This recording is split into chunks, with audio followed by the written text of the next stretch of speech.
La femme qui nettoyait le miroir remarqua quelque chose d'étrange. La personne dans le vieux tableau derrière elle semblait avoir bougé. Elle se retourna confuse, se rappelant que le visage de la femme était tourné vers la droite. Mais maintenant il était tourné vers la gauche. En y réfléchissant, elle pensa qu'il était peu probable que le tableau ait pu bouger tout seul, mais que cela devait être une illusion. Cependant, ce qui se passa ensuite fut encore plus bizarre. Dans la chambre de Cathy se trouvait également un tableau ancien similaire, d'une personne tenant une paire de ciseaux et un peigne. Le tableau était un peu une horreur, mais Cathy essaya de l'enlever, sans succès, comme s'il ne s'agissait pas d'un tableau, mais d'une personne. La nuit quand Cathy s'endormit, le bruit de ciseaux se fit soudain entendre à côté d'elle, et dans un cliquetis, les cheveux de Cathy furent inexplicablement coupés. Le lendemain, Cathy se réveilla et constata que la moitié de ses cheveux manquait. Ses beaux cheveux longs avaient été coupés et abîmés. Cathy pensa que c'était sa sœur espiègle qui lui avait fait une farce. Alors elle la tira du lit et était sur le point de la frapper. Mais Annie arriva juste à temps pour les arrêter. Cathy se plaignit à Annie que sa sœur lui avait coupé les cheveux la nuit dernière pendant son sommeil. Mais elle avait l'air innocente, car elle n'avait rien fait la nuit dernière. Annie savait comment était sa fille cadette.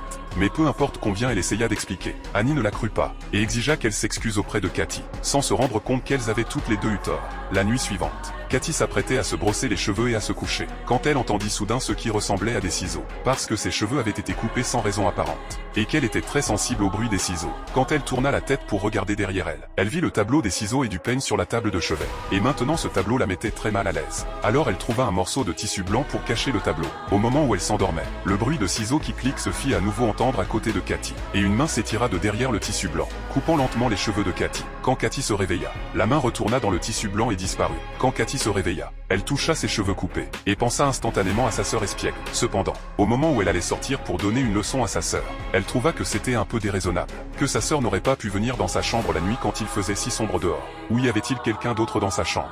Alors qu'elle se posait la question, le tissu blanc qu'elle avait utilisé pour cacher le tableau changea soudainement, et on aurait dit que quelqu'un en sortait. En entendant les cris, sa famille entra dans la chambre, et Cathy s'écria et pointa du doigt le tableau au-dessus de son lit, désignant la personne dont elle parlait qui était juste derrière elle. Comment la famille pouvait-elle croire ça? Ils pensèrent tous que Cathy faisait un cauchemar. Cependant, Cathy était tellement sûre d'avoir raison, qu'elle montra à tout le monde que ses cheveux avaient été coupés beaucoup plus courts. En voyant cela, la famille un peu sceptique devint sérieuse aussi. Afin que Cathy n'ait plus peur, Adam voulut enlever le tableau, mais peu importe combien il essaya, le tableau ne bougea pas, comme s'il avait poussé sur le mur. Finalement, il fallut toute la force des deux hommes, Adam et Nick, pour retirer le tableau du mur. Ils pensèrent que ce serait la fin de l'histoire, mais alors des choses encore plus étranges se produisirent.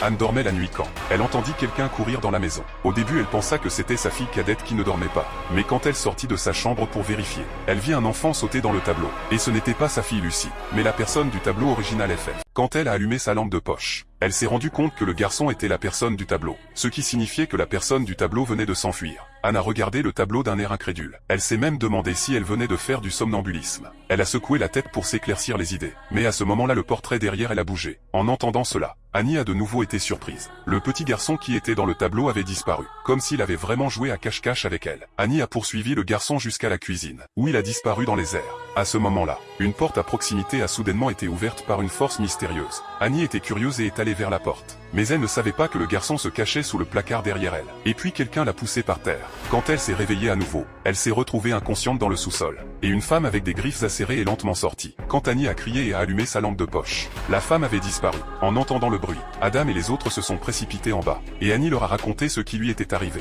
en exhortant Adam à sortir d'ici. Il y avait quelque chose de maléfique ici. Adam et sa famille ont déménagé de la maison dans la nuit. Mais comment ces choses maléfiques pouvaient-elles les laisser tranquilles? Le premier jour dans la nouvelle maison, Cathy s'est excusée auprès de sa sœur de l'avoir mal comprise. Pour rendre Lucie heureuse, Cathy l'a invitée à jouer à cache-cache avec elle. Juste au moment où Lucie allait se cacher, elle a remarqué un garçon qui rampait devant elle. Lucie, curieuse, l'a suivi. Et quelque chose de terrible s'est produit. Heureusement, Cathy est apparue à temps pour sauver Lucie. Et la famille a réalisé que ces choses ne les laisseraient pas partir si facilement. Annie et Adam ont découvert que le tableau accroché dans la maison avait été peint par un couple marié qui voulait être ensemble pour toujours. Ils ont donc essayé de sceller leurs âmes dans le tableau par une malédiction maléfique, qu'ils ont appelé l'esprit du tableau. Cependant, après que l'homme ait lancé le sort et transformé sa femme en esprit, il a soudainement changé d'avis, et a rapidement trouvé un nouvel amour. Et sa femme, dans son chagrin, s'est transformée en fantôme et s'est vengée de toutes les personnes qui avaient vécu dans la maison, et les a transformées en esprits. Le seul moyen de briser la malédiction était de trouver un moyen de se débarrasser du fantôme. Pour briser la malédiction, Anne et Adam retournent dans leur maison d'origine, et Adam et sa famille retournent dans la cave de la vieille maison. Pendant qu'Anne cherchait un objet lié au fantôme, les tableaux sur le mur ont soudainement repris vie, et ils ont attrapé Anne, et ont essayé de l'attirer dans les tableaux, pour la transformer en esprit des tableaux avec eux. Heureusement, Adam l'a sortie de la cave à temps. Sans hésiter, ils ont mis le feu à tous les tableaux. Mais cela n'a pas tué le fantôme. Quand ils sont revenus à la maison, ils ont immédiatement placé des bougies sur une table. Et ils ont essayé d'invoquer le fantôme pour briser la malédiction. Mais peu importe combien ils ont chanté le sort, le fantôme n'est jamais apparu. Alors Can était inquiète. Adam a révélé une vérité choquante. Une nuit, il est allé au grenier de la maison, où il a vu le beau et maléfique fantôme, dont il était sûr qu'il l'avait possédé.